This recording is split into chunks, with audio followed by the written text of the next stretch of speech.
Praise the Lord. प्रभु यीशु मसीह के सामर्थी नाम से मैं आप सबको वेलकम करती हूं और मैं आप सबको ग्रीट करती हूं।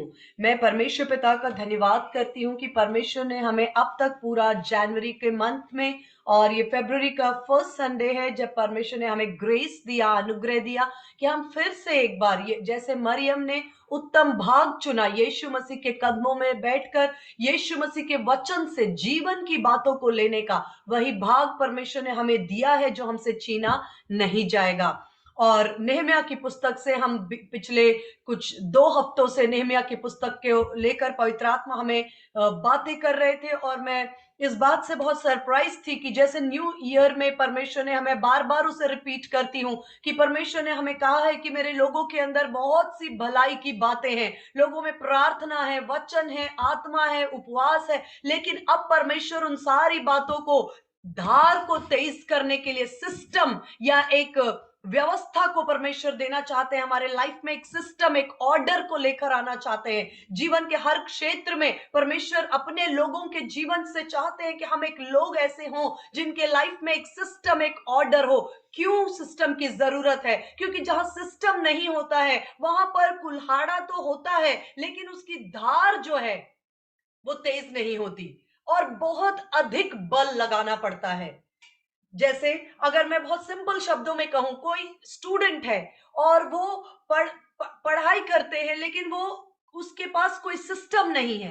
कभी दिन में 5 घंटे पढ़ लिया, किसी दिन 5 दिनों में कुछ भी नहीं पढ़ा, और कभी कभी कुछ भी उसको सिलेबस भी नहीं पता है कि मेरे एग्जाम में क्या सिलेबस है। वो जो उसके हाथ में आ रहा है, कभी किसी बच्चे ने कहा ये कॉपी पढ़ लो, किसी स्टूडेंट ने कहा ये बुक पढ़ लिया, और इस तरह से वो हो सकता है वो कुछ मार्क्स तो लाए लेकिन हो सकता है उसके पास जो पोटेंशियल है वो पोटेंशियल बहुत अच्छा स्कोर का है, लेकिन वो वहां तक इसलिए नहीं पहुंच पाया क्योंकि उसने जो भी काम किया वो एक वास्तव में एक डायरेक्शन में, एक दिशा में और एक सिस्टम में, एक स्ट्रैटेजी न होने की वजह से मेरी लोग, मेरी प्रजा जो है, लिखा है कि मैंने तुम्हें युद्ध के दिन के लिए एक फरसे के समान चुना है। ये समय, ये साल है, अपनी धार तेज करो, क्योंकि आपको नहीं पता कि कैसा समय आएगा जहां परमेश्वर आपको ऐसे ऐसे स्थानों में खड़ा करेंगे जहां पर आपको लगेगा ये मिरेकल मेरे हाथ से कैसे हो सकता है, ये वचन मेरे मुंह से मैं कैसे बता सकती हूँ, ऐसे कठोर लोगों के बीच में वचन कैसे बोलूं। लेकिन परमेश्वर कहता मैंने तेरे धार को तेज कर दिया है, मैंने तुझे तैयार किया है,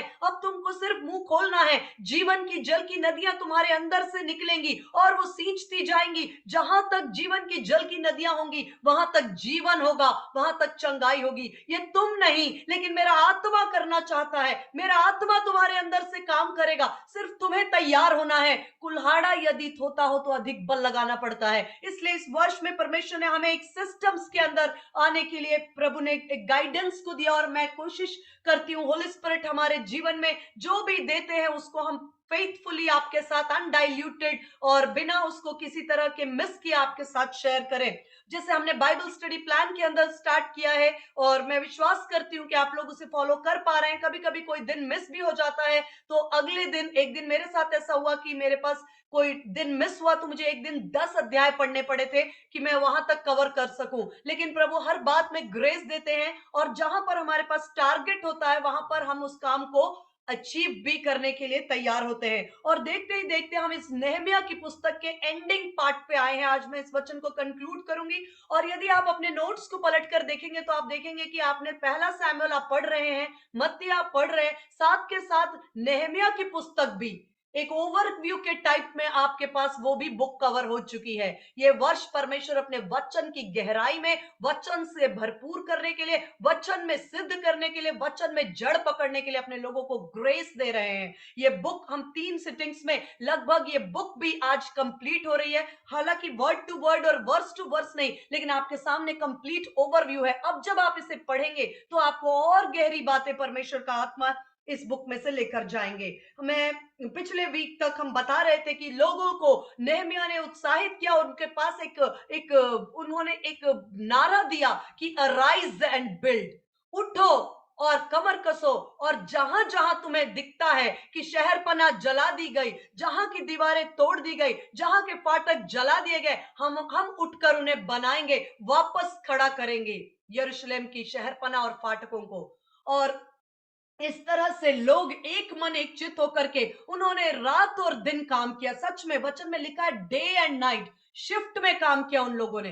दिन में एक टीम काम करती थी, रात को एक टीम काम करती थी, और उन्होंने आराम नहीं किया। रात और दिन, डे एंड नाइट, परमेश्वर का आत्मा ने उनको ऐसा ग्रेस दिया, ऐसा सामर्थ दिया, ऐसा स्ट्रैटेजी दिया, और ऐसा उनके अंदर एक मन एक आत्मा किया कि वो टीम वर्क कर रहे थे। दिन में कुछ लोग, रात में कुछ लोग, लेकिन वो काम रुका नहीं। और इस तरह से नेहमिया 4:7 में लिखा है, बहुत खूबसूरत वचन है ये, इंग्लिश में मुझे पसंद आता है। नेहमिया 4:7 में लिखा है कि जब शत्रुओं ने देखा कि हमने फाटकों को बनाया और गैप्स वर बीइंग क्लोज्ड, ये वचन मुझे बहुत पसंद आया जहां पर लिखा है गैप्स वर बीइंग क्लोज्ड। जब संबलत और तोबिया और अरबियों, अमोनियों और अशदोदियों ने सुना कि यरूशलेम की शहरपनाह की मरम्मत होती जाती है और उसके नाके बंद होने लगे हैं, उसके नाके बंद होने लगे हैं, इंग्लिश में लिखा gaps are being closed, gaps are being closed, उसमें नाके बंद होने लगे हैं, तब उन्होंने बहुत ही बुरा माना। यहाँ नाम लिखा है सनबलत, तोबिया, अरेबिया, अमोनिया, और हम जानते हैं कि हमारे शत्रु ये लोग नहीं, क्योंकि वचन कहता है कि हमारा मल युद्ध मांस और लहू से नहीं, लेकिन अंधकार और अंधकार की उन प्रधानताओं से है, उन अंधकार की सामर्थ से है जो परमेश्वर के काम को रोकना चाहती है। और लिखा है कि किसी के मन पर यदि पर्दा पड़ा है तो वो सुसमाचार के लिए, ताकि यीशु के ज्योतिर्मय सुसमाचार का प्रकाश उन पर न चमके, एक वेल, एक पर्दा, लिखा है कि मनों को अंधा करने वाले ने उनके मनों को यीशु मसीह के सुसमाचार के लिए पर्दा डाला है। तो हमारा मल युद्ध किसी मांस या लहू से, तो किसी संबलत या तोबिया, ये पुराने नियम के अंदर जो बातें लिखी गई हैं वो हमारे लिए प्रिंसिपल्स या सिद्धांत बनकर, प्रिंसिपल्स हमें टीच करती हैं, हमें कुछ सिद्धांत सीखने को मिलते हैं उससे, लेकिन हमें उसे अपने जो यीशु मसीह के finished work, complete work of Christ, Yeshu Masih के सिद्ध कार्य को के पक्ष में रखकर इन बातों को पवित्र आत्मा हमें समझने और उनको अपने जीवन में लागू करने में मदद करते हैं। तो हमारा मल युद्ध किसी मांस और लहू से नहीं, लेकिन अंधकार के हाकिमों से है। और लिखा है कि जब अंधकार के हाकिम, आप इसे ऐसे समझ सकते हैं कि आपने नए वर्ष में सोचा कि मेरे परिवार में वो कौन कौन से फाटक हैं जो जले हुए हैं, मेरे परिवार के वो कौन कौन सी दीवारें हैं, वो सिस्टम्स जहां से गिरे हुए हैं, कौन सी ऐसी बात है जहां मेरे घर में कोई व्यवस्था नहीं और सारी बातें जो है गड़बड़ी की चल रही हैं, कौन सा ऐसा क्षेत्र है जहां सब कुछ गड़बड़ है, कौन सी ऐसी बात है, कौन सा ऐसा क्षेत्र है, कौन सा मेरा बिजनेस है, कौन से मेरा रिलेशंस है, कौन से हमारे बच्चे हैं जो दाएं बाएं, कौन सा क्षेत्र है। मैंने पिछली बार आपको बताया था कि उनको हमें एक रिव्यू, जैसे नेहमिया ने 3 दिन 3 रात उस यरूशलेम शहर को घूम घूम कर देख कर, रात 3 दिन तक वो सिर्फ सुपरवाइज, मॉनिटर या मुआयना करता रहा कि गड़बड़ी कहां कहां है और काम कहां से शुरू करना है। इसी तरह परमेश्वर का आत्मा हमें गाइड करता है कि हम एक लिस्ट बनाएं, हम एक लिस्ट बनाएं कि कौन सा क्षेत्र है जिससे आप बीते वर्षों में या बीते वर्ष में या बीते समयों में पीड़ित रहे। आपके जीवन की वो कौन सी बातें हैं, चाहे वो हस्बैंड वाइफ के रिलेशंस की बातें हो, या बच्चों या माता पिता की बात हो, या हमारे बिजनेस में सब कुछ उल्टा पुल्टा हो गया, या हमारे जीवन के कौन से क्षेत्र में सब तरफ गड़बड़ी दिखाई दे रही है, उनको रिव्यू लिस्ट बनाए। और उसके बाद लिखा है कि एक के बाद आप, जब हम देख रहे थे कि कैसे उन बातों को लेकर हम प्रार्थना में आते हैं, हम परमेश्वर के सन्मुख आते हैं, और जो कुछ परमेश्वर का आत्मा, सिर्फ प्रार्थना जो है, हर एक बात का उत्तर जो है वो परमेश्वर प्रार्थना में देते हैं, कि परमेश्वर हमें गाइड करते हैं कि ये प्रॉब्लम है, इसके लिए ये कदम उठाओ, ये समस्या है तो इसको इस तरह से हल करो। जब मूसा ने कहा हे परमेश्वर, लाल समुद्र को मैं कैसे इन लोगों की मदद करूं कि ये पार करें, परमेश्वर ने कहा तू मुझे न पुकार, देख तेरे हाथ में लाठी है, तू उसे उठा, अपने अधिकार का इस्तेमाल कर। उसने उस लाठी को लाल समुद्र पर उठाया और लाल समुद्र दो भाग हुआ, हम जानते हैं इतिहास में। और उसके बाद जो इजराइल की प्रजा है वो सूखी जमीन पर चल पड़ी। प्रॉब्लम था लाल समुद्र, परमेश्वर ने उसको हल दिया। फिर एक बार समस्या आई यहोशू के सामने, अब यरदन सामने है और उन्हें वाचा के देश में, प्रॉमिस्ड लैंड में, लैंड ऑफ कनान में पहुंचना है, लेकिन सामने जो रुकावट है वो यरदन की नदी जो लबालब बहती है। यहोशू ने कहा, हे परमेश्वर, हमारे पुरखाओं ने तेरे अद्भुत बड़े सामर्थी कार्यों को देखा, मैं क्या करूं इस यरदन के लिए? परमेश्वर ने कहा, करना तो तुम्हें ही है। विजडम और गाइडेंस और आज्ञाएं और इंस्ट्रक्शंस और तरीका तुम्हें स्वर्ग से तुम्हारी आत्मा में डाउनलोड होगा। परमेश्वर तुम्हें गाइड करेंगे और कदम तुम्हें उठाना है। और तब आप सब जानते हैं, ये बात मैंने बहुत, मेरा फेवरेट पोर्शन है, मैंने आपके साथ बहुत बार शेयर किया है कि परमेश्वर की आत्मा ने कहा कि याजकों के पांव सबसे पहले जब यरदन में पड़ेंगे, यरदन इस बार यहोशू से नहीं कहा कि एक लाठी जो है वो आप उठाओ जैसे मूसा ने किया था। परमेश्वर ने कहा यरदन को दो भाग करने के लिए याजकों के पांव, और यहोशू ने आज्ञा मानी। याजकों ने जब पांव उस यरदन जो ऊंची ऊंची बह रही थी उसमें रिस्क लेकर जब वो खड़े हुए, वो दो भाग हुई और इजराइल की प्रजा जो है वो सूखी भूमि पर पार हुई। मैं आपको बताना चाहती हूँ कि समस्याओं को लेकर जब हम परमेश्वर के, लिखा है किसी भी बात की चिंता मत करो, फिलिपियो 4:6 में, वरन हर एक बात में तुम्हारे विनती और निवेदन धन्यवाद के साथ परमेश्वर के सन्मुख उपस्थित किए जाए, तब उसकी शांति जो समझ से परे है तुम्हारे हृदयों को भर देगी। किसी भी बात की चिंता ना करें। अगर परमेश्वर का वचन कहता है किसी भी बात की, तो परमेश्वर का वचन अपने आप में कंप्लीट है और सिद्ध है। उसमें यह नहीं है कि आप अपने सिर्फ इन बातों को परमेश्वर से मांग सकते हैं, लेकिन ये वो क्षेत्र है जहां पर परमेश्वर आपके लिए काम नहीं कर, ऐसा कोई परमेश्वर ने कहना चाहिए कि हमारे लिए रेस्ट्रिक्शंस नहीं दिए हैं। हाँ, लेकिन सवाल यह है कि आप, हम कुछ भी मांग सकते हैं। हाँ, वो सब कुछ जो परमेश्वर ने अपने वचन में आपको लिख कर दिया है। आई होप आप समझते हैं, ये वचन जो है परमेश्वर का रिटन डॉक्यूमेंट है। इसमें परमेश्वर ने जो कुछ लिख कर दिया है उसको पूरा करने के लिए वो बाध्य है, उसको पूरा करने के लिए परमेश्वर जागृत है, उसको पूरा करना परमेश्वर की इंटीग्रिटी है, उसको पूरा करना परमेश्वर का कैरेक्टर है, चरित्र है। क्यों? क्योंकि उसने वचन में जो लिख कर दिया है, लिखा उसने अपने बड़े नाम से अधिक अपने वचन को महत्व दिया है और आदर दिया है। तो जो कुछ परमेश्वर ने वचन में लिखा है, आप बेझिझक उन बातों को लेकर, परमेश्वर प्रभु आपने लिख कर दिया है, आप मनुष्य नहीं कि झूठ बोले, और आपके वचन में ये बातें हैं तो ये मेरे जीवन में, मेरे परिवार में, मेरे बिजनेस में होनी चाहिए।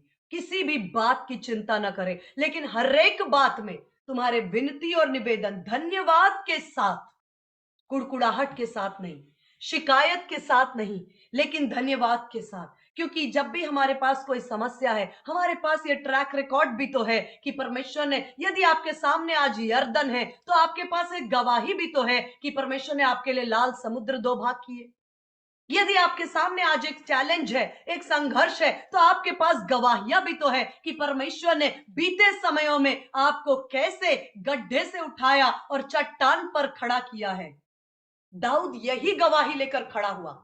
उसने कहा, मेरा परमेश्वर जिसने मुझे भालू और शेर से बचाया, वही मुझे इस गोलियात को मारने में सहायता करेगा। जब मैं एक गोलियात के सामने खड़ा हूं, मेरे पास एक गवाही है, एक ट्रैक रिकॉर्ड है, परमेश्वर की विश्वास योग्यता का ट्रैक रिकॉर्ड है कि वो परमेश्वर जिसने मेरे हाथों से भालू, मेरे भेड़ों की रक्षा में कर पाया, भालू और सिंह को दो भाग किया, वही परमेश्वर आज इस गोलियात को एक छोटे से पत्थर से मेरे सामने उसे परास्त करेगा। जब आपके सामने एक संघर्ष है, आपके सामने धन्यवाद के विषय भी तो हैं।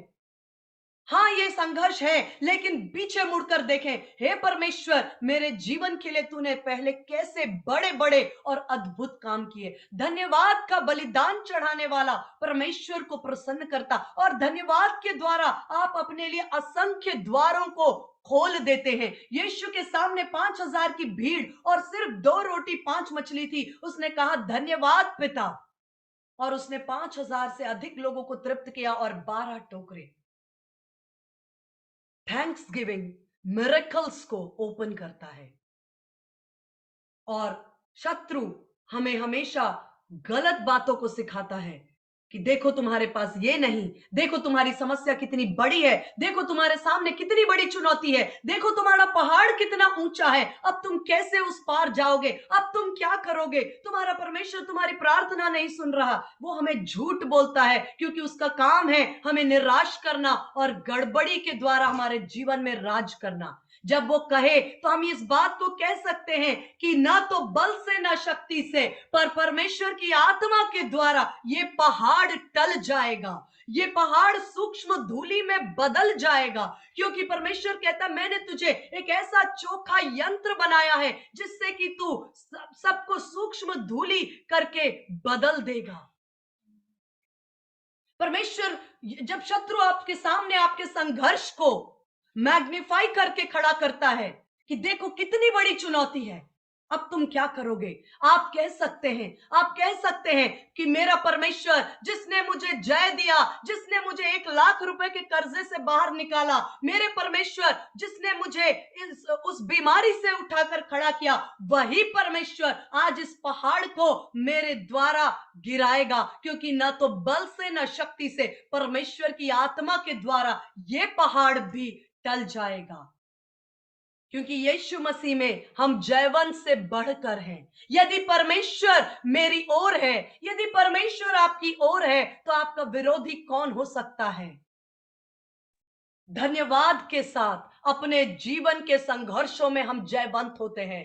कंप्लेन करते हैं यदि यदि हम सिर्फ प्रॉब्लम को देखते हैं, यदि हम प्रॉब्लम को मैग्नीफाई करते हैं, हम निराश हो जाते हैं, क्योंकि ये शत्रु का प्लान होता है। मैं आपके साथ शेयर करूंगी, नहम्याह के 4 अध्याय के 7 वचन में लिखा है कि जब शत्रु ने देखा, मैं शत्रु बोल रही हूं, उसमें नाम लिखा है सनबलत तोबिया वगैरह, पर मैं एक नाम बोल रही हूं। जब शत्रु ने देखा कि इन्होंने तो अपने गैप्स को फिल कर लिए, इन्होंने अपनी शहरपनाह उठाई है, इन्होंने अपने जले हुए फाटकों को खड़ा करना आरंभ कर दिया और ये काम इनसे बन पड़ेगा, उन्हें बहुत बुरा लगा, उन्हें बहुत बुरा लगा। आपके जीवन में भी मैं आपको बताऊं वो कौन सी ऐसी बातें हैं जो गैप्स हैं। परमेश्वर का आत्मा इस साल 2023 में उन गैप्स को फिल कर रहे हैं। जब आपको लग रहा है हम वचन सुन रहे हैं और हम वचन पढ़ रहे हैं, इससे क्या होगा, आप 2023 के दिसंबर में अपने जीवन को और अपने परिस्थितियों को यदि आप रिव्यू करेंगे, आप देख पाएंगे, आप कहेंगे ये परमेश्वर की ओर से है और ये अद्भुत है। क्योंकि परमेश्वर आपके लाइफ के गैप्स को फिल कर रहे हैं। परमेश्वर का काम करने का ढंग अद्भुत है। अद्भुत युक्ति करने वाला पराक्रमी परमेश्वर है, बुद्धिमान परमेश्वर है। वचन के द्वारा वो आपके लाइफ के उन गैप्स को फिल कर रहे हैं। क्योंकि गैप या नाके वो स्थान होता है जहां पर यदि पानी इस ओर है भी तो नाके से वो लीक होने लगता है। गैप्स वो जगह होती हैं जहां से ब्लेसिंग्स लीक हो जाती हैं। हमें समझ में नहीं आता, क्योंकि वचन में एक जगह लिखा है तुम बहुत कमाते तो हो पर छेद वाली उसमें रखते हो, बैग में। ये गैप्स हैं, ये नाके हैं जिसमें से कहीं ना कहीं से कुछ लीक होता चला जाता है और हम जितना परिश्रम करते हैं उतना आउटपुट हमें देखने को नहीं मिलता है। क्योंकि वचन तो ये कहता है कि मैं तेरे हाथ के कार्यों को ब्लेस करूंगा, मल्टीप्लाई करूंगा, मैं तेरे हाथों के कार्यों को आशीष दूंगा, तू धन्य होगा आने और जाने में और तू सब जातियों में श्रेष्ठ होगा, तेरा कटोरा धन्य होगा, तेरी कटौती धन्य होगी, तेरी संतान धन्य होगा। यही वचन मेरे और आपके जीवन के लिए हाँ और आमीन है। और यही वचन है, यही सत्य है, यही मेरे और आपके जीवन का अनुभव है या नहीं तो कल हो जाएगा। विश्वास रखें। जब उन्होंने देखा कि ये गैप्स, ये नाके बंद कर रहे हैं, तब उन्हें बहुत बुरा लगा। उसके बाद नहम्याह के 4 के 8 में लिखा है कि उन्होंने एक युक्ति बनाई। लिखा है कि और सबों ने एक मन से गोष्ठी की, शत्रुओं ने, नेहम्याह और इज़राइल के शत्रुओं ने एक मन से गोष्ठी की कि जाकर यरूशलेम में लड़े और गड़बड़ी डाले। तो इंग्लिश में लिखा है दे कंस्पायर्ड, इंग्लिश में लिखा है दे conspired so that they can create confusion and attack them। उन पर आक्रमण करने के लिए उन्होंने जो तरीका चूज किया था वो था कंफ्यूजन, गड़बड़ी। इस पर मैं 2 मिनट आपके साथ बात करना चाहती हूं। ये शत्रु का तरीका है, जब कभी वो हमारे जीवन को इनइफेक्टिव, पैरालाइज करना चाहता है, उसको सबसे पहला तरीका होता है धोखा, डिसेप्शन और गड़बड़ी। गड़बड़ी या कंफ्यूजन, जिसके द्वारा वो हमारे जीवन पर अटैक करना चाहता है। अगर आपको अपने जीवन के किसी भी क्षेत्र में गड़बड़ी दिखती है, कहीं ना कहीं आपको लगता है कि यहाँ चीजें जो है वो कंफ्यूजन है। कंफ्यूजन जो इंग्लिश में वर्ड है उसका मीनिंग है lack of clarity, causing us to err. Lack of clarity causing us to err, मतलब स्पष्टता की कमी कि हमसे गलती हो जाए। हमेशा याद रखें, कंफ्यूज्ड या उलझन की दशा में जो हम निर्णय लेते हैं उससे गलती या गलत निर्णय लेने की संभावना बढ़ जाती है। शत्रु हमारे माइंड को कंफ्यूज कर देता है ताकि उस उलझन में, उस गड़बड़ी में हम ऐसे हड़बड़ाएं और ऐसे कोई निर्णय लें, उन निर्णयों के द्वारा वो हमसे गलत कदम उठवाना चाहता है। लैक ऑफ क्लैरिटी, समझ में नहीं आ रहा, समझ में नहीं आ रहा है कि बिजनेस में सब गड़बड़ हो रहा है, इसको ठीक कैसे करें। समझ में नहीं आ रहा है परिवार में अचानक से जैसे ऐसी गड़बड़ी की आत्मा क्यों काम कर रही है।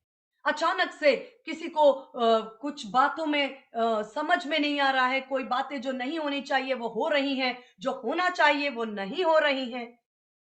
हमें समझ में नहीं आ रहा कि हमारे बच्चों के चाल चलन में क्यों ये गड़बड़ी देखने को मिली है। क्योंकि कई लोग कहते हैं कई बार कि ये हमारा बच्चा या बेटा या बेटी ये 2 साल पहले ऐसे नहीं थे, लेकिन इनके अंदर ये परिवर्तन आया। शत्रु लगातार गड़बड़ी के द्वारा राज करना चाहता और अटैक करना चाहता। जब वो देखता है कि आप अपने नाके बंद कर रहे हैं, गैप्स को फिल कर रहे हैं, अपनी दीवारों को उठा रहे हैं, अपने फाटकों को, जली हुई फाटकों को फिर से खड़ा कर रहे हैं, उसको बुरा लगता है। तो उसके पास देखिए, वो उसके पास हमें धोखा देने के सिवा और कोई ज्यादा सामर्थ नहीं है। उसकी सामर्थ हमारी अज्ञानता में है। वचन के ना होने से मेरी प्रजा बंधुआई में जाती है। जब मुझे मालूम नहीं कि यीशु मसीह ने मेरे लिए क्या प्रबंध किए, यीशु मसीह ने मुझे कौन सा ओहदा स्थान दिया, यीशु मसीह ने मुझे कहां बिठाया है, स्वर्गीय स्थानों में अपने साथ।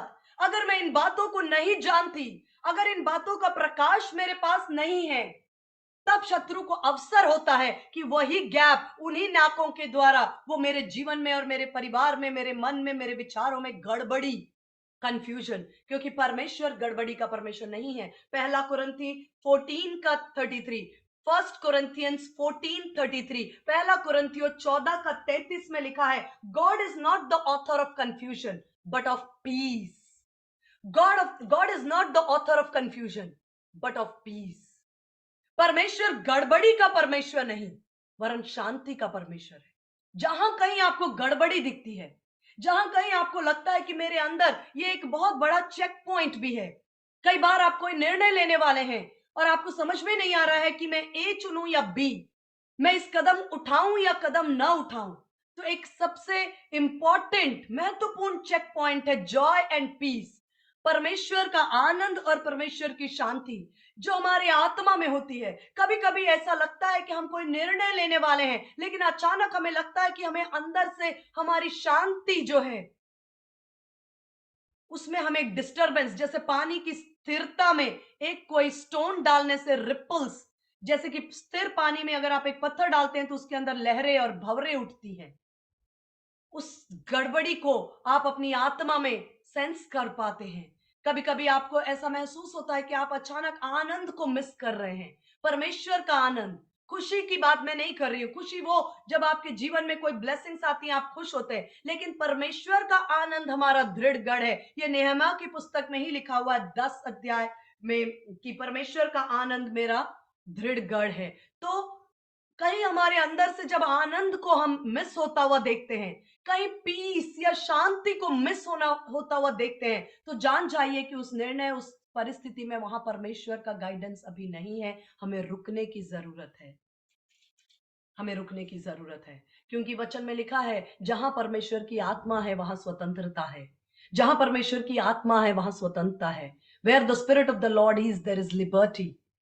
स्वतंत्रता का मतलब आपको एक फ्रीडम महसूस होगा, वहां पर आपको कोई बंधन नहीं महसूस होगा कि ये काम मैं नहीं करूं तो मुझ पर ये बोझ आ जाएगा, या अगर मतलब एक बंधन जो आप मन में एक बर्डन, एक बोझ, एक बर्डन को महसूस करते हैं। तो वहां पर होली स्पिरिट हमें चेक करने के लिए मदद करता है कि जहां परमेश्वर का आत्मा है वहां पर स्वतंत्रता है, लिबर्टी है। और परमेश्वर गड़बड़ी का परमेश्वर नहीं, वरन शांति का परमेश्वर है। तो ये गड़बड़ी लाने वाला जो है, वो गड़बड़ी की आत्मा परिवारों में, और शुरुआत मैं हमेशा परिवार के ऊपर इसलिए बोलती हूँ क्योंकि हर काम की शुरुआत अच्छी या बुरी परिवारों में ही होती है। परमेश्वर ने हमें जो बर्डन दिया इस मिनिस्ट्री का, वो यही दिया कि बहुत बड़ी भीड़ से अधिक आप एक एक व्यक्ति, एक एक परिवार पे फोकस करो। यदि एक परिवार अपने स्थान को ले लेता है, मसीह में अपने स्थान को पहचान जाता है, यदि एक परिवार मसीह में खड़ा हो जाता है, यदि एक परिवार मसीह में,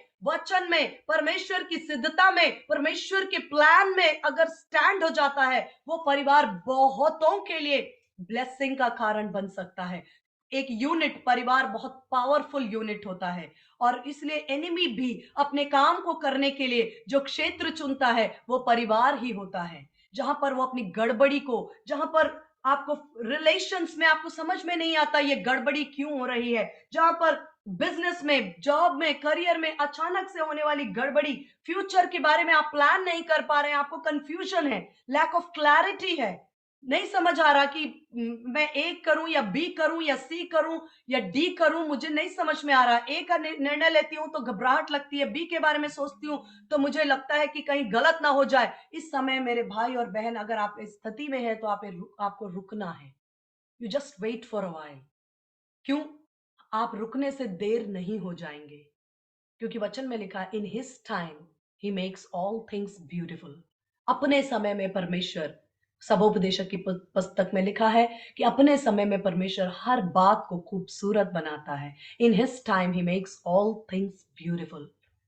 परमेश्वर पर भरोसा करें, परमेश्वर आपके टाइम को भी रिस्टोर करता है। कई बार आपको लग सकता है कि मेरा वेट करने की वजह से मेरे साल, मेरे वर्ष पीछे हो गए, मैं इतने वर्ष अपने सहपाठियों से पीछे चली गई, मैं इतने वर्ष अपने सहकर्मियों से पीछे हट गई, मैं रुक गई और आगे बढ़ गए, लोग आगे बढ़ गए, मैं कहीं रुक गई। लेकिन आप विश्वास करें, खुदा की हुजूरी में रुकना, खुदा की हुजूरी में रुकना आपके लिए नुकसान नहीं है, क्योंकि वो वर्षों को, टाइम को रिस्टोर करता है। क्योंकि जोएल की पुस्तक में लिखा है, वो वर्ष जो तुम्हारे जीवन से टिड्डियों ने खा लिए, the years which the swarming locust and consuming locust, वो जो टिड्डियों ने खा लिए, मैं तुम्हें वो वर्ष लौटा कर दूंगा। अपनी अनादर की संति तुम दूने भाग के अधिकारी होगे, दूने आदर के भागी होगे। एंड फॉर योर कंफ्यूजन, ये यशाया में लिखा हुआ है, फॉर योर, लिखा है कि for their shame they shall receive double honour, for their shame they shall receive double honour. अपनी अनादर की संति वो दुगना आदर पाएंगे। And for your confusion you will rejoice in your portion. तुम अपने कंफ्यूजन के कारण, उस गड़बड़ी के कारण, यदि तुम रुक गए और तुमने गड़बड़ी में कोई निर्णय नहीं लिया, परमेश्वर के मुख के प्रकाश के खोजी हुए, तुमने परमेश्वर की इच्छा को मांगा, पूछा और परमेश्वर से जानने की कोशिश की, परमेश्वर का वचन करता है, for their confusion they shall receive double portion. परमेश्वर दुगने भाग का आपको अधिकारी बनाता, अपने ही लैंड में वो दुगने भाग के परमेश्वर आपके जीवन में, मैं इस ब्लेसिंग को अपने लाइफ और आपकी लाइफ के लिए रिलीज करती हूं कि जहां कहीं आपने अनादर को महसूस किया, जहां कहीं आपने जिस क्षेत्र में शेम को महसूस किया, परमेश्वर आपको दुगने आदर के साथ खड़ा करे। और परमेश्वर आपको जितने कंफ्यूजन की वजह से, जितना नुकसान और जितना तुम्हारी नाम दराई की संति, थैंक यू रिया, तुम्हारी नाम दराई की संति दूना भाग मिलेगा, अनादर की संति तुम अपने दूने भाग के अधिकारी होकर जय जयकार करोगे। परमेश्वर आपको, इस वर्ड को मैं आपके लाइफ के लिए रिलीज करती हूं, हृदय से विश्वास करें, रिसीव करें, मरियम की तरह ना पूछे कि ये कैसे होगा, ये कैसे होगा, क्योंकि जब पवित्र आत्मा तुम पर छाया करेगा तो असंभव को संभव में बदल देगा। जहां मेडिकल साइंस को समझ में नहीं आएगा, जहां दुनिया की अर्थव्यवस्था को समझ में नहीं आएगा, जहां पर किसी को समझ में नहीं आएगा कि एक रात में इजरायली कैसे धन से भर गए, जब वो मिस्र से निकलने वाले थे, लिखा है परमेश्वर ने इजरायलियों के प्रति मिस्रियों के मन में ऐसा फेवर दिया कि हर एक मिस्री ने अपना सोना, चांदी, जेवर उतार कर इजरायलियों की गोद में डाल दिया। और जब इजरायली वहां से निकले, वो छूछे हाथ नहीं निकले, वो खाली हाथ नहीं निकले। एक रात में, एक रात में वो भरपूरी के साथ, वो भरपूर होकर निकले। फेवर ऑफ गॉड, मत पूछिए कि ये कैसा होगा। मरियम ने पूछा ये कैसे हो सकता है कि मैं एक बालक को जन्म दूं जब मेरी शादी भी नहीं हुई। पवित्र आत्मा तुम पर उतरेगा। जो बातें मेडिकल साइंस को समझ में नहीं आती, जो बातें दुनिया की अर्थव्यवस्था को समझ में नहीं आती, जो बातें बुद्धि और ज्ञान से समझ से परे है, परमेश्वर असंभव को संभव कर सकता है। और आपके लाइफ के लिए मैं इस ब्लेसिंग को रिलीज करती हूँ। जहां कहीं आपने अनादर को देखा, वहीं दुगने आदर के साथ परमेश्वर आपको खड़ा करे। और जहां कहीं आप कंफ्यूज हुए, परमेश्वर आपको दुगने भाग से ब्लेस करे। आमीन बोलकर आप इस आशीष को अपने लिए, अपनी फैमिली के लिए आप रिसीव कर सकते हैं। कंफ्यूजन की दशा में हम क्या करें? रुक जाएं। स्टेप नंबर 1, रुक जाएं और परमेश्वर के सन्मुख जाएं। परमेश्वर का वचन 119, भजन 119 का 105 में लिखा है, साम 119 105 में लिखा है, तेरा वचन मेरे पांवों के लिए दीपक और मेरे मार्गों के लिए उजियाला है। मैं आपको सच में इस बात के अनुभव से बता रही हूं। अगर आप कहेंगे प्रभु मुझे 10 साल बाद क्या करना है आज बता दो, तो शायद ये मुश्किल है। लेकिन परमेश्वर आपको एक गाड़ी की हेडलाइट की तरह, जैसे गाड़ी का हेडलाइट होता है ना, रात को जब ड्राइव करते हैं आपको हेडलाइट कुछ दूरी तक रास्ता दिखाता है। जब आप वहां तक पहुंच जाते हैं तब आपको अगले कुछ 1 किलोमीटर का रास्ता दिखता है। फिर आप जब वहां पहुंच जाते हैं फिर आपको नेक्स्ट रास्ता दिखता है। आप पहुंचते जाइए, आगे का रास्ता मिलता चला जाएगा। ये गाइडेंस होता है। तेरा वचन मेरे मार्गों के लिए उजियाला, मेरे पांवों के लिए दीपक है। जहां अंधकार है, जहां कंफ्यूजन है, जहां सारी बातें, क्योंकि याकूब की पत्री में लिखा है जहां कंफ्यूजन है, जहां गड़बड़ी है, वहां स्वार्थ है, वहां सारी अंधकार की बातें हैं। समय नहीं कि मैं उसे खुलवाऊं। याकूब की पत्री में लिखा है, where there is confusion there is all evil and jealousy. जहां पर गड़बड़ी है वहां पर हर एक प्रकार का इविल यानी बुराई और जेलसी और सारी बातें हैं। परमेश्वर ऐसे समय में हमें कहता है कंफ्यूजन की स्थिति में अगर आप हैं, आप रुक जाएं और अपने आप को परमेश्वर के सन्मुख ठहरे। और अगर आपको लगता है कि फास्टिंग के द्वारा जैसे आपकी परिस्थिति है, रिक्वायरमेंट है, आपको जैसा नीड है, उस तरह से परमेश्वर के मुख के प्रकाश को खोजे और उसका वचन जो आपके मार्गों के लिए उजियाला, आपके पांव के लिए दीपक ठहरेगा। अगर वचन में लिखा है तो आपको परमेश्वर बिना डायरेक्शन और बिना गाइडेंस के नहीं छोड़ेंगे। मत डर, क्योंकि मैं तेरे संग हूं। इधर उधर मत था, क्योंकि मैं तेरा परमेश्वर हूं। मैं तुझे दृढ़ करूंगा अपने धर्म में, दाहिने हाथ से मैं तुझे संभालूंगा, मैं तुझे संभालूंगा। परमेश्वर कहता है इधर उधर मत ताक, क्योंकि मैं तेरे संग हूं। हालेलुया। जहां लिखा है, थैंक यू, ये जेम्स का वचन है 16 वचन, इसलिए जहां कंफ्यूजन है आप रेफर करके पढ़ सकते हैं। लिखा है कि परमेश्वर के वचन में कि परमेश्वर, और एक वचन है भजन संहिता 18 उसके 28 पद में लिखा है, तू मेरे अंधेरे को उजाला करता है। ये मेरा बहुत ही पसंदीदा वचन है। तू मेरे अंधेरे को उजाला करता है, तू मेरे दीपक को जलाता है। यदि हमारे जीवन में हमें लगता है यहाँ कंफ्यूजन है, यहाँ अंधेरा है, यहाँ अंदाज में कदम उठाने से हो सकता है हम ठोकर खाकर गिर जाएं। अंधेरे में कदम उठाना रिस्की है, कंफ्यूजन में कदम उठाना रिस्की है। हो सकता है हमारा कदम जो है वो हमें ठोकर दे। वहां रुक जाए और कहे, हे मेरे परमेश्वर, तू मेरे अंधेरे को उजाला करता है, तू मेरे दीपक को रोशन करता है। Thank you. हाँ, तू ही मेरे दीपक को जलाता है। मेरा परमेश्वर यहोवा मेरे अंधियारे को उजियाला कर देता है। इसके आगे लिखा हुआ है, तेरी ही सहायता से मैं इस दीवार को लांघ जाऊंगा। जो लिमिटेशन है, जहां आपको कहा गया आप इससे आगे नहीं जा सकते, आप इससे आगे नहीं बढ़ सकते, आपका परिवार, आपके पिछले बाप दादाओं के हिस्ट्री है कि आप इससे आगे नहीं जा सकते। परमेश्वर का वचन कहता है कि दाऊद कहता है, हे परमेश्वर, तेरी सहायता से मैं इस लिमिटेशन को पार करके उन ऊंचाइयों में, उन गहराइयों में, उन आशीषों में चलूंगा जो मेरे इतिहास में, मेरे बाप दादाओं के अनुभव में नहीं था। उन ब्लेसिंग्स को, उन उत्तम पदार्थों को हम अपने जीवन में एंजॉय करेंगे। हालेलुया। तेरी ही सहायता से मैं शहर पनाह को लांघ जाता हूं और तू मेरे कदमों को ऊंचे ऊंचे स्थानों पर स्थिर करता है। और तू मेरे हाथों को, इंग्लिश में लिखा है, you arm my hands to bend a bow of bronze. तू पीतल के धनुष को कितना ही कड़ा, कितना ही कड़ा, कितना ही मेरे लिए कठोर मेरे हाथ में समस्या क्यों ना हो, तू मेरे हाथों को ऐसा बल देगा कि मेरे हाथों से पीतल का धनुष भी मुड़ जाएगा। हाथ मेरे होंगे, सामर्थ परमेश्वर की होगी।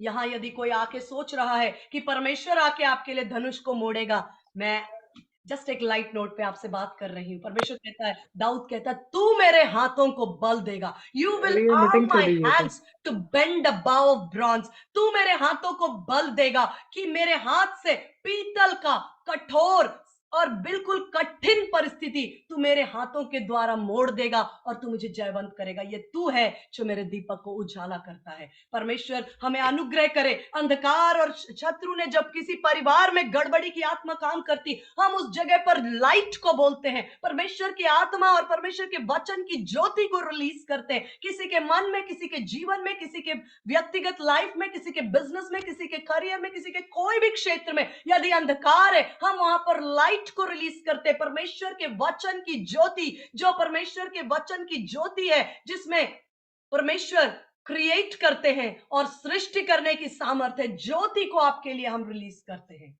हालेलुया। यहां पर नेहमिया ने भी यही किया।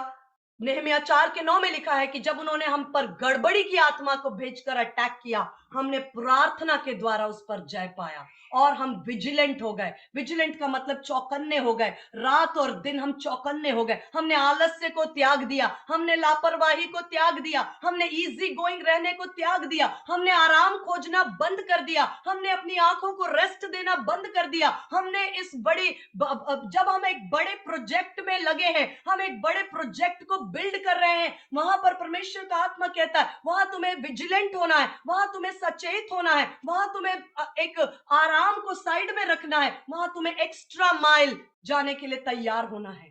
परमेश्वर ऐसे लीडर्स को आपके और मेरे द्वारा खड़े कर रहे हैं। हालेलुया। नेहमिया 4:9 में लिखा है प्रार्थना करने के द्वारा और वॉचफुल होने के द्वारा। और इफिसियों 1:17-18-19 ये भी मेरा प्रिय वचन है जो मैं आपके साथ बहुत बार बांटती हूँ। पौलुस कहता है, हे परमेश्वर, मेरी मन की आंखों को ज्योतिर्मय कर, मेरे मन की आंखों को ज्योतिर्मय कर, कि मैं अपनी बुलाई जाने की आशा को जान सकूं। मैं जान सकूं कि मेरा मसीह में क्या मैं मिरास है, और मैं जान सकूं वो कौन सी सामर्थ है जो मेरे पक्ष में काम करती है। वही सामर्थ जिसने यीशु को मरे हुए में से जिलाया, वो मेरे लिए काम करती है। मैं ये जान सकूं, मैं विश्वास से भर जाऊं। हे परमेश्वर, मेरे मन की आंखों को ज्योतिर्मय कर। अन्य भाषा का वरदान यदि आपके पास है, यदि आप कंफ्यूजन की स्थिति में, आप अन्य भाषाओं में प्रार्थना करें, आप अन्य भाषा में प्रार्थना करें। हालेलुया। आप टंग्स में प्रार्थना करें, क्योंकि जब आप टंग्स में प्रार्थना करते हैं, दो इंपॉर्टेंट बातें होती हैं। एक, आप मिस्ट्रीज को अनवेल करते हैं और आप अपने आप को बिल्ड करते हैं। आप टंग्स में प्रार्थना करें, आपको अपने आप क्लैरिटी आएगी, आपको समझ में आएगा कि आज मुझे क्या करना है। फिर आपको कल के लिए समझ में आएगा कि आपको क्या करना है। फिर आपको स्टेप बाय स्टेप गाइडेंस मिलता जाएगा। आप पीछे मुड़कर देखेंगे, आप कहेंगे ये परमेश्वर की ओर से है, ये अद्भुत है, क्योंकि ये मेरी बुद्धि से बाहर है। मैंने ऐसे निर्णय, ऐसी प्लानिंग, ऐसी स्ट्रैटेजी, ऐसी तैयारी कैसे कर ली। परमेश्वर अपने वचन का सच्चा और विश्वास योग्य परमेश्वर है।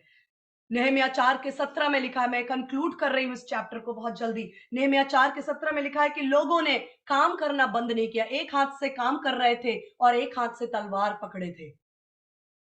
उन्होंने अपनी सुरक्षा को भी करना रखा। एक हाथ से वेपन और एक हाथ से वो दीवार को बना रहे थे। एक हाथ से दीवार बना रहे थे, एक हाथ से सुरक्षा कर रहे थे। विजिलेंस को बताता है, काम बंद ना करें। आप यदि कोई काम कर रहे हैं, यदि आप अपने परिवार के लिए प्रार्थना कर रहे हैं, आप यदि अपने परिवार के लिए कोई प्रोजेक्ट पर हैं, आप कुछ कर रहे हैं, उसे बंद ना करें, करते जाएं। हाँ, प्रार्थना में विजिलेंट रहें। आप किसी प्रोजेक्ट पर काम कर रहे हैं, आप किसी दिशा में मेहनत कर रहे हैं, आप किसी दिशा में प्रार्थना कर रहे हैं, आप किसी दिशा में सोच रहे हैं, आप किसी दिशा में कोई काम पर परमेश्वर की आत्मा ने गाइड किया, आप कर रहे हैं, उसे बंद ना करें, क्योंकि शत्रु भरसक प्रयास करेगा कि आप उसे बंद कर दे। काम जारी रखें। Keep working, keep working, keep working. I don't know, मैं नहीं जानती कि आप क्या, कौन से विषय में, लेकिन मैं प्रोफेटिकली आपसे कहना चाहती हूँ, कीप वर्किंग। आप ट्राई कर रहे हैं, आप करते रहे, आप पढ़ाई कर रहे हैं, करते रहे, आप बिल्ड कर रहे हैं, करते रहे, आप प्रेयर कर रहे हैं, करते रहे। आप यदि कोई भी एक प्रोजेक्ट पर है, आप उसे करते रहे और अपने हाथ में वचन की तलवार, एक हाथ में वचन की तलवार और एक हाथ में अपने काम को जारी रखें। Don't stop working. नहम्याह 4:20 में लिखा है कि ये वचन मुझे बहुत पसंद आया। नहम्याह 4:20, नहम्याह कहता है हम बहुत दूर है एक दूसरे से और हम एक बहुत बड़े प्रोजेक्ट पर हैं। हम एक बहुत बड़े प्रोजेक्ट पर हैं और हम एक दूसरे से बहुत दूर है। इसलिए ये तुरही जब जब बजेगी तब नरसिंह तुम्हें सुनाई दे तब इकट्ठा हो जाना। मैं समझती हूँ परमेश्वर प्रोफेटिकली इसको ऑनलाइन मिनिस्ट्री के लिए बोल रहे हैं, क्योंकि परमेश्वर एक बड़े प्रोजेक्ट को बिल्ड कर रहे हैं जो दिखाई नहीं देता। छोटे छोटे गैप्स होते हैं, छोटे छोटे नाके। कई बार हमें लगता है ये कोई काम है क्या, बड़ा काम है क्या, लेकिन परमेश्वर एक बड़े प्रोजेक्ट को बिल्ड कर रहे हैं और हम सब दूर हैं। हम सब, नहम्याह कहता है हम सब बहुत दूर हैं। हम एक दूसरे से वार्तालाप, प्लानिंग और डिस्कशन कर नहीं पाते। इसलिए जब जब तुरही बजे, जब जब ये नरसिंगा फूका जाए, इकट्ठा हो जाना। और जब परमेश्वर हमें चलाएगा, आप जब काम को देखोगे आप कहोगे ये अद्भुत है, ये परमेश्वर की ओर से है। तो परमेश्वर ऑनलाइन सेवा के लिए, जहां पर परमेश्वर की आत्मा ने इन सेवाओं को जहां भी शुरू किया है, जिस किसी के जीवन में भी, उनको परमेश्वर कहता है ये ट्रम्पेट है, ये तुरही है।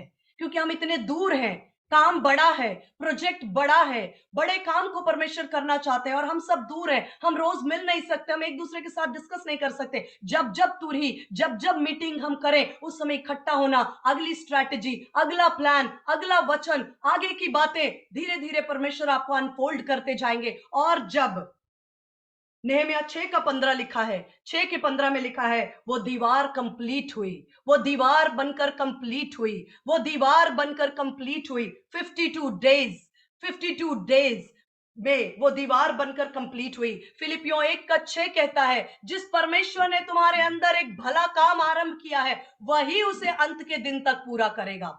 मैं शायद 5-7 मिनट ऊपर जाऊं, क्योंकि मैं इस वचन को आज कंप्लीट करना चाहती हूं। आप मेरे साथ प्लीज बेयर करें।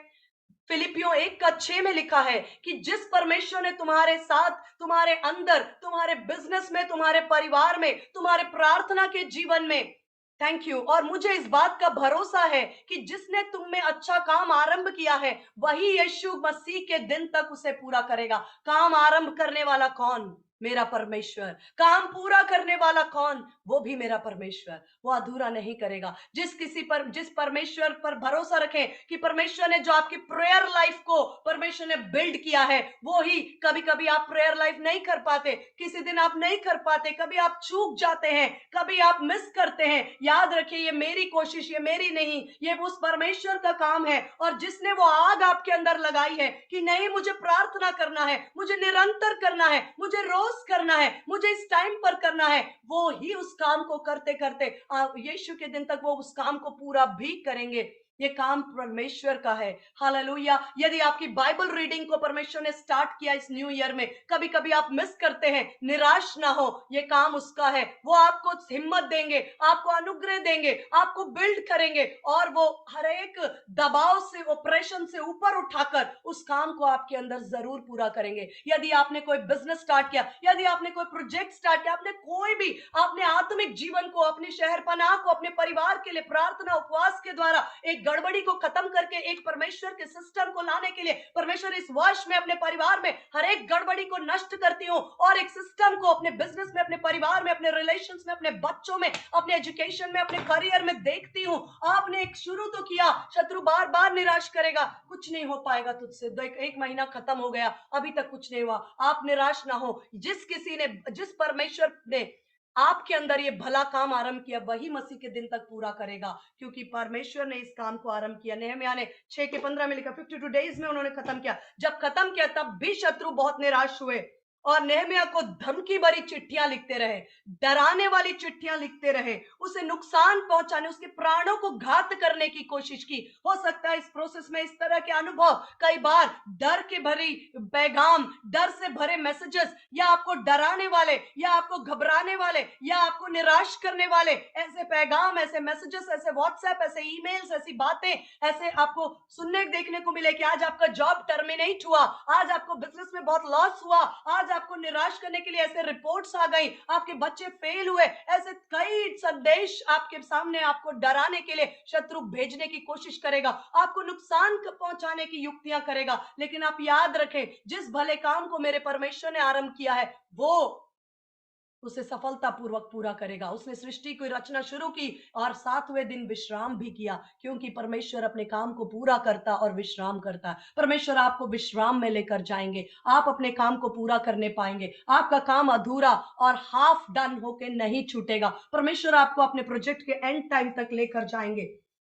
इस वॉल को कंप्लीट करने के बाद जो भी आपके जीवन में आपने एक प्रोजेक्ट शुरू किया, आपने अपने परिवार में प्रार्थना की वेदी की शुरुआत की, आपने अपने परिवार में वचन की या कोई भी काम शुरू किया, उसके बाद नहम्याह ने 12 अध्याय में लिखा है उसने डेडिकेट कर दिया। उस दीवार को, उस वॉल को परमेश्वर के लिए डेडिकेट किया। उसने वो सब बनाने के बाद उन्होंने ये नहीं कहा कि देखो हमारे बाजुओं के जोर से, हमने अपनी सामर्थ से, अपनी बुद्धि से, अपने ज्ञान से, अपने प्रभाव से इस दीवार को खड़ा किया। नहीं, उन्होंने कहा ये जो कुछ बनाया ये मेरे परमेश्वर ने किया है। उसने उसे डेडिकेट किया, समर्पित कर दिया।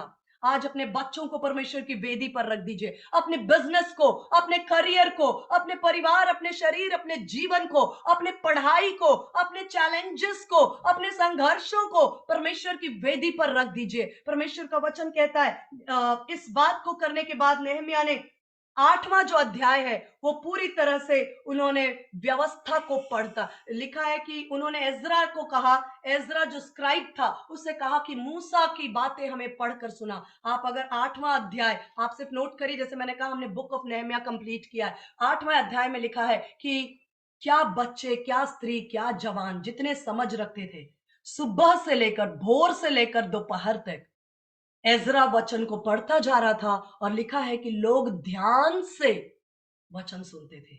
ये एक सिस्टम उन्होंने शुरू किया। ये एक दिन दो दिन नहीं, ये चलता गया। एजरा पढ़ता जाता था और दोपहर तक ये लोग सुनते रहे। फिर उसके बाद रीडिंग ऑफ द लॉ 8वें अध्याय में लिखा, उसने इसको पुनर्स्थापित किया।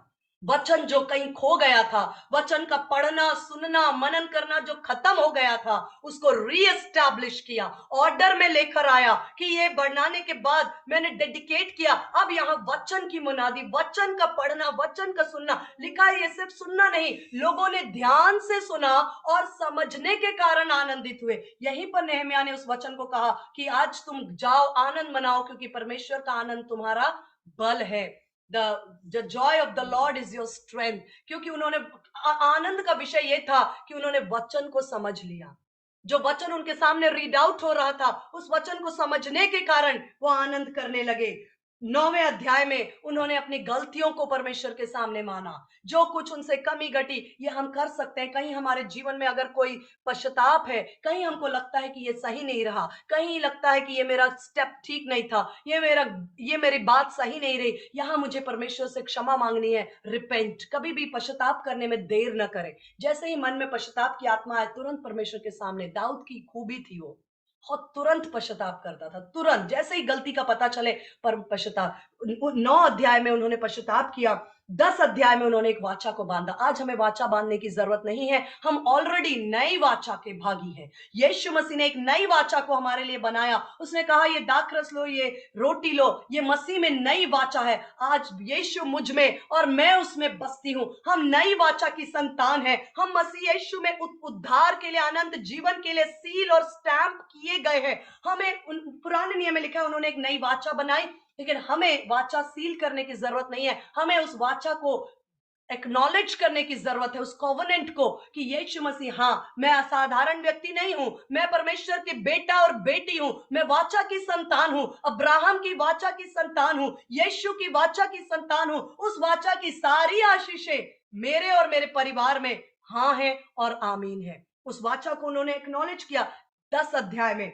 और 11 अध्याय में नहम्याह ने कहा कि ये मंदिर जो बनाया, इसकी जिम्मेदारियों को उन्होंने अलग अलग याजकों को, लेवियों को, गीतकारों को, संगीतकारों को अपॉइंट किया और सबको उनका उनका काम समझाया कि तुम ये काम करोगे, तुम्हारा ये काम होगा, तुम्हारा ये काम होगा। और जो लेवी लोग थे वो बीच में उनको ठीक से, उनको परमेश्वर के जो लोग थे उनको ठीक से जब धन नहीं मिल रहा था, उनका जीवन यापन नहीं हो पा रहा था, तो वो खेती करने लग गए थे। ये नहम्याह ने कहा ये अच्छी बात नहीं है। तुमको परमेश्वर ने, उनकी गलती नहीं है कि वो खेती करने लग गए, क्योंकि उन्हें हमने अच्छी तरह से उनको परमेश्वर के मंदिर की सेवा के लिए तैयार नहीं किया। उन्होंने कहा तुम मंदिर की सेवा करो, हम तुम्हें सब कुछ जो तुम्हारे जीवन से संबंधित है वो सब कुछ हम पूरा करेंगे। तुम पर ये सब बातों को नेहम्याह ने एस्टैब्लिश किया और ये यहां तक जाकर के नेहम्याह की पुस्तक जो है वो कंप्लीट होती है। उसने नए लोगों को रजिस्ट्रेशन किया, उसने सेंसस बनाया कि जितने लोग थे उनके नामों को रजिस्ट्रेशन कराया गया,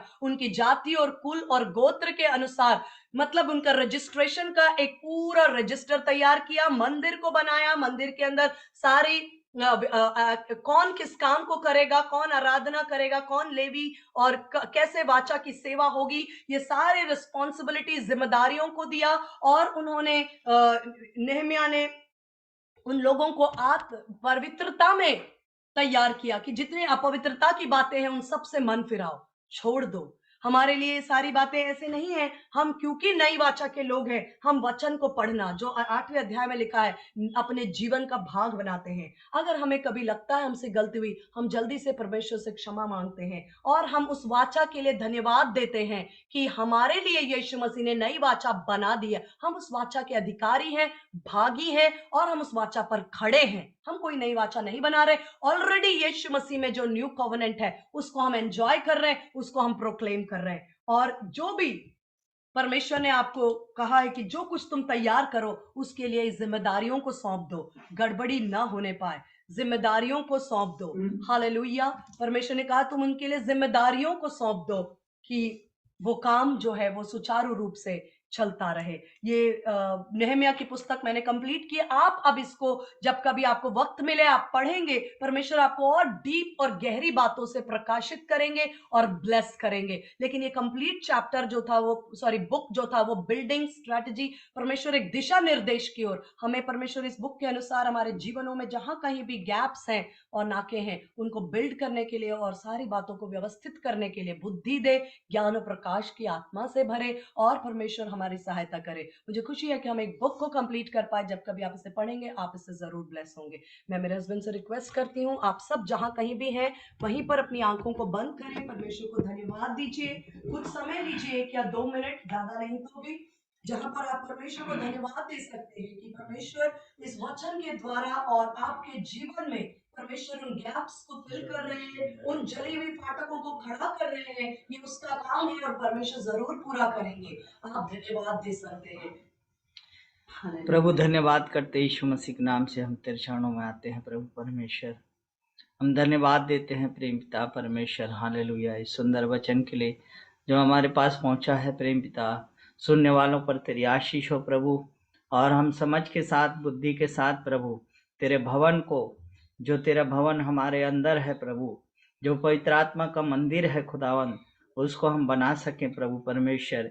यदि हम कहीं से हारे हैं, किसी प्रकार से प्रभु गैप हमारे जीवनों में है, वो सब भरे जाएं प्रेम पिता परमेश्वर, हालेलुया।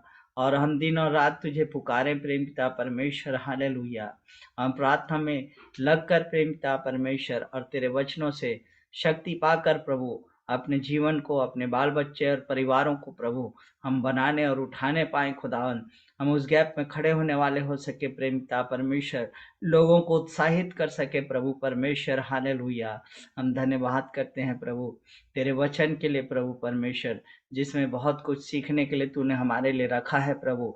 और ये बातें इसीलिए तूने हमें लिख करके दी हैं प्रेम पिता परमेश्वर कि हम उनसे आशीष पाएं प्रभु, और उनसे हमें गाइडेंस मिले, अगुवाई मिले प्रभु, सहायता और मदद मिले प्रेम पिता परमेश्वर। जैसा कि नेहम्याह ने प्रभु कमर बांध कर प्रभु उन चीज़ों को बनाया, व्यवस्थित किया प्रभु परमेश्वर, उसे उस तेरे भवन के लिए जलन थी प्रेम पिता परमेश्वर। ऐसा ही भवन जो हमारे अंदर है प्रेम पिता परमेश्वर, उसको हम प्रभु मजबूती से बना सके प्रेम पिता परमेश्वर। इन बातों में कई लोगों ने बुरा भी माना खुदावन, हम उनकी परवाह ना करते हुए प्रेम पिता परमेश्वर, हालेलुया, और दुनिया और संसार के डिस्करेजमेंट की बातों को ना सुनते हुए प्रभु उन्हें रिफ्यूज करते हैं। हर एक जीवन से यीशु के नाम से हम गिरा देते हैं, हर एक बुराई की बातों को हम गिरा देते हैं हर एक के जीवन से। हर एक नकारात्मक बातें जो इनके लिए, इनके परिवार के लिए बोली गई, यीशु मसीह के सामर्थी नाम में मैं उसे तोड़ देता हूँ। उस हर एक बंधन को मैं तोड़ देता हूँ जो नेगेटिविटी को लाते हैं, जो नकारात्मक सोच को लाते हैं, जो प्रभु निराशा को लाने वाली बातें हैं प्रभु, हालेलुया, जो हमें आगे बढ़ने से रोकती हैं, जो कहती तुझसे नहीं होगा। यीशु मसीह के नाम में मैं हर एक ऐसे बोल को कैंसिल करता हूँ। यीशु के लहू से हर एक जीवन से मिटा देता हूँ, उन हर एक दीवारों को ढा देता हूँ जो इनकी हिम्मत को तोड़ना चाहती है। यीशु के नाम में हम लगे रहे प्रेम पिता परमेश्वर, हालेलुया। वो हम असफल भी होंगे लेकिन प्रेमी पिता परमेश्वर हम हारेंगे नहीं प्रभु। ये प्रण हमें से आज हर एक करने पाए खुदावन, हालेलुया। हमारे सामने प्रभु एक निशाना रहे कि हम गिरे भी तो उठकर उसी निशाने की ओर दौड़ते चले जाएं प्रभु। हम गिरने के बाद ये न सोचे कि अब हम किधर जाएं, लेकिन प्रेमी परमेश्वर एक गोल हमारे सामने होता है प्रेमी परमेश्वर, तो हम उठकर फिर उस दिशा में चलना शुरू कर देते हैं खुदावन। ओ क्योंकि तू धर्मी को पड़ा रहने नहीं देता है प्रभु, तो उसके हाथों को थाम कर उठा देता है खुदावन, हालेलुया, और नए बल से भर देता है खुदावन, हालेलुया। ओ सुनने वाले हर एक को, हर एक परिवार को खुदावन तेरे लहू में ढांपता हूं प्रभु परमेश्वर। जो बातें नेगेटिव इनके लिए बोली गई है, जो डिस्करेजमेंट और निराशा की बातें इनके जहनों में है, यीशु मसीह के नाम से साफ कर देता हूं, पूरी तौर से खत्म कर देता हूं और तेरे वचन को स्थापित करता हूं। यीशु मसीह के नाम से मांगता हूं, आमीन। Praise the Lord.